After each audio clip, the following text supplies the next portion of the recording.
For many of you watching this video, you likely have never seen inflation this high in your entire life. We are rivaling inflation where it was 40 years ago. Nonetheless, the question you may be asking is, why do we have this inflation? But maybe even a more important question is, why is inflation targeted? Why is it there by design year after year? Well, in this video, we're going to try to explain that and give a little bit of insight as to why that is occurring, and also give solutions how to combat even inflation by design. So without further ado, let's explore.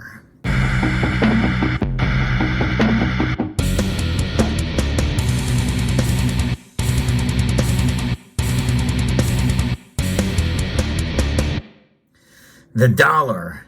It is the currency we love to hate, but we also have this hate-love relationship with it because we all love it.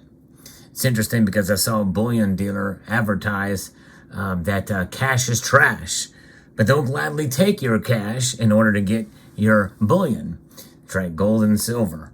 Nonetheless, I'm going to be referencing an article here from gold-eagle.com as shared with me by a friend that asks a very good question and answers and gives some ideas here by Peter Jacobson about inflation. Why does the Federal Reserve have a target anyway for inflation? So the idea of an inflation target is interesting because it implies one thing: consistency.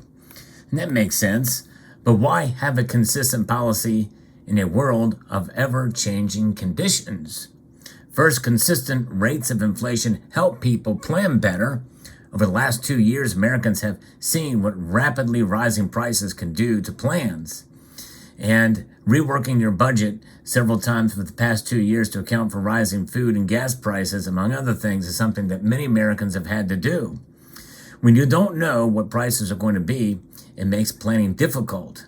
The hours spent planning in an inconsistent world are real hours lost. And you got to work a lot harder, by the way, plan to work a lot harder just to get by on what you were doing 2 years ago. And that's not just in America, it's a problem around the world. So other resources used in planning are diminished as well. Insofar as the consistency helps avoid us using those resources, that's a plus.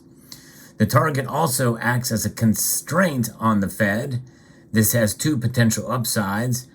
First, it stops the zealous members of the Fed from trying to intervene in the market in reckless ways.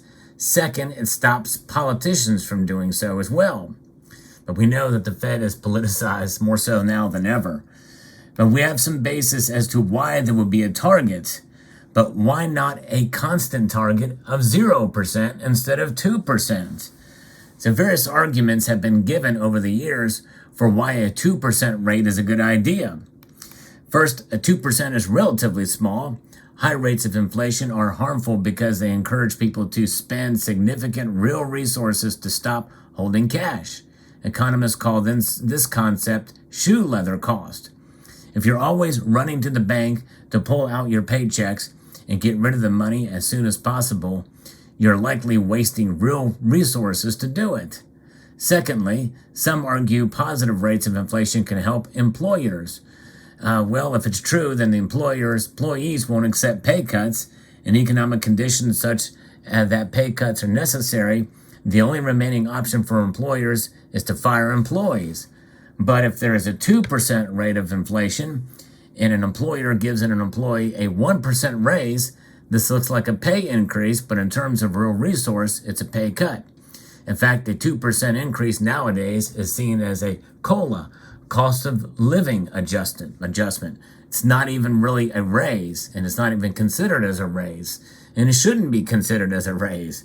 Economists call this situation where workers won't accept smaller paychecks a nominal rigidity. It's psychology, folks. That's the bottom line. If nominal rigidities are a significant issue, a 2% inflation target allows for employers to give real wage cuts without firing. Folks, at my full-time job, which, by the way, YouTube, believe it or not, is not my full-time job. I work a full-time job as well as spend full-time hours on YouTube. I have gotten COLAs. In other words, a raise of 2%. And but nonetheless, I understand what that is. An increase of 2% is not a raise. And when you look at other benefits that are costing more in your paycheck, such as health insurance, really it's a pay cut. So if we consider another good like gold here, there's a gold buffalo we're looking at. If there's suddenly a large increase in the demand for gold, what will happen? Well, it will be profitable for businesses to extract more gold and increase the quantity of gold supplied. In markets, the quantity of good supplied will rise to match increased demand. And so money can also be considered a good in this regard. Although gold, you can't just go and grab it and manufacture it like you can these cotton fiber linen notes. That should be noted here for sure. And an increased demand for money would mean lower prices first. So an increase in supply and money would simply offset that, returning prices to normal. And so if you have, if the Fed is unable to properly predict and respond to sudden increases in the demand for money, Federal Reserve notes, it could instead simply try to increase the amount of money at a higher rate than the typical demand for money. In this case, 2% inflation serves as a kind of rule of thumb where the Fed tries to make sure there is more than enough money to offset increased demand. In other words, that's their only constraint, is this target of 2% inflation. But why would it be so bad if money supply did not keep up with money demand? Well, if you and everybody else in the economy want to hold more dollars and no one is creating more, what do you have to do? You have to lower your spending so you can keep more on hand. When spending is lower, business incomes are lower. Ultimately, that will mean both inputs, such as labor, and outputs will have lower prices. If businesses correctly anticipate all prices are falling, then there is a problem. But if there is a nominal rigidities, businesses will have to lay off workers. And that also lower money supply would potentially could mean deflation as well too. So what should inflation be, especially in the area of the time where we used to have gold and silver as money? It also co-circulated with paper notes as well too, known as the greenbacks, which first came out during the Civil War under President Abraham Lincoln. And these greenbacks were they circulated. Gold and silver circulated as money back then as well too, and we did have periods of inflation. So the above are justifications for having a 2% target that I mentioned earlier, and the author here gives them a mixed review. I can imagine worse Fed policies, but it isn't the best of all imaginable worlds. So the author is convinced by the nominal rigidity argument, or unconvinced by that argument. It's easy to sympathize with the idea that workers don't want a pay cut. The idea that they would rather be fired and receive zero pay seems even stranger. And this isn't to mention the fact that this justification amounts to trying to fool workers, which itself seems wrong. Exactly. Like I said, most of us understand COLAs and cost of living adjustments in the world of the markets, or in the world of pay, in the world of payroll. And so that is something that just seems wrong. So he agrees that high rates of inflation are generally harmful, though it's unclear to me if 2% is really low enough. And he thinks the general idea of constraints on the Fed is better relative to an alternative of a discretion-based policy, which, by the way, it's obviously adjusted many times, and I'll talk about that in a moment. On the other hand, he's somewhat skeptical that constraints like an inflation target can really constrain the Fed in any meaningful way. I agree with him on that, since the choice of rules is itself discretionary. So if not a 2% target, what should inflation be? If you think about it, this is a ridiculous question. Imagine asking someone in 2008 how much we should grow the number of iPhones each year. How many oranges should be grown next year?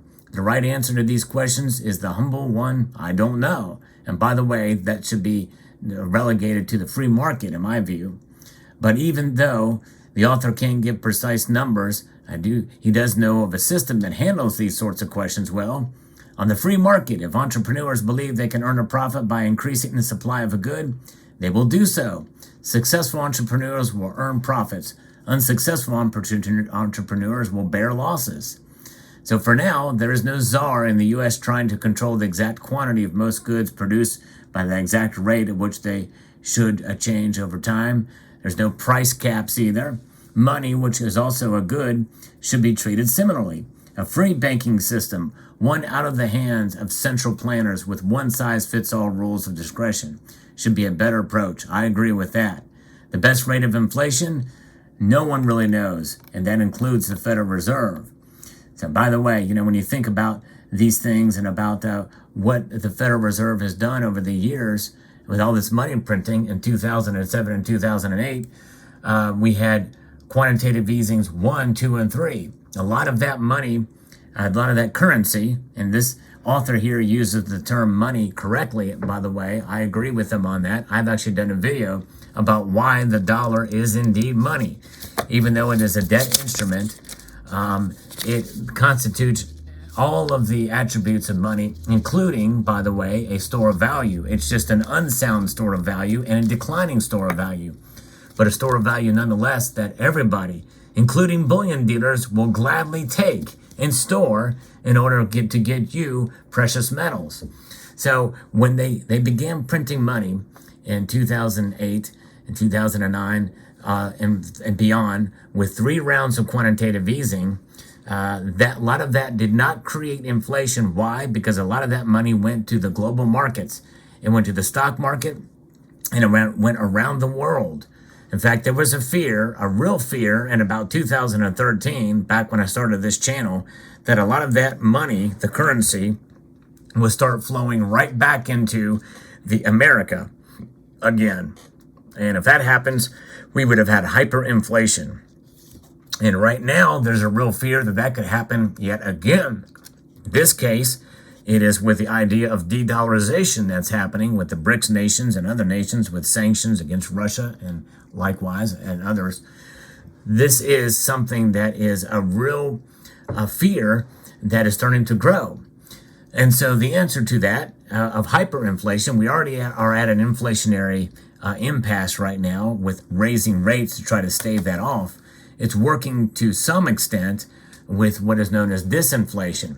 In other words, inflation is dropping, but inflation is still high and increasing month over month, but maybe falling from the prior year, where it was already at record highs, by the way. 1 year ago, today, it was nearing an all-time high.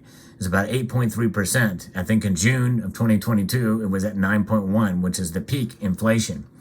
So even if it's 2% next month, when the CPI releases their numbers, that's on top of the 9% from the prior year. That's bad, folks. And inflation is bad. And I think even targeted inflation is bad. But it's their menial constraint that they put on it. And so, with that being said, the Federal Reserve and the politicians lucked out that the world did not send all those dollars flooding back into this country. So what about now? And how do you protect yourself from the Fed's target? Gold and silver. Yes, that's right. The dollar is money. It's unsound money. Gold and silver are sound money. When you hold these in your hands, you have something of high value that transcends.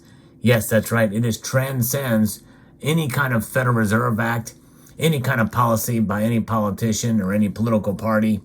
It transcends even the United States itself. Even though these two coins are products of the United States government. In fact, they are minted even still today, in spite of a government who is hell-bent on spending our way out of problems that they create. And those spending just creates more problems. And there's only one solution out of here. There's only one way out of here, piece by piece.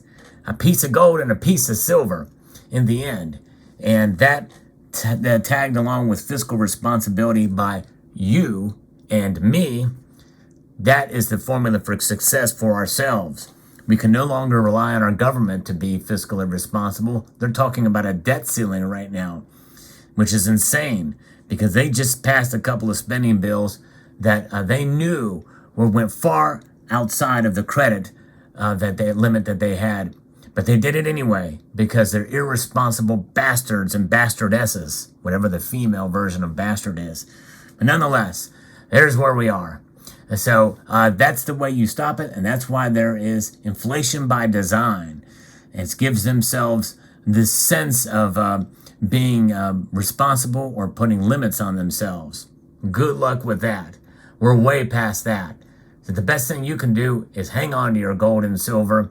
And by the way, it's not a bad idea to have a little bit of these dollars on the side too, in case of emergencies, especially with what is coming. In July, we're going to have the FedNow service. They're going to be tracking everything that comes through the Federal Reserve. They may not be doing anything about it when it happens for a while, but it will be tracking everything. And then after that, central bank digital currencies will be coming, and they will pass the Congress because it'll be lumped in with a 4,000 or 5,000 page bill of another sort that will be probably some other emergency, and they'll make it happen. And so stay tuned, folks, and keep on your Congress people to try to do something to prevent central bank digital currencies. But more importantly, you can contact your state representatives to make sure it doesn't happen there. The states will be the stopgap from what the Fed are trying to push upon us all. Defeat inflation, hold gold. Defeat inflation, hold silver. Stack on. And a multitude of gratitude to you all for taking the time to watch.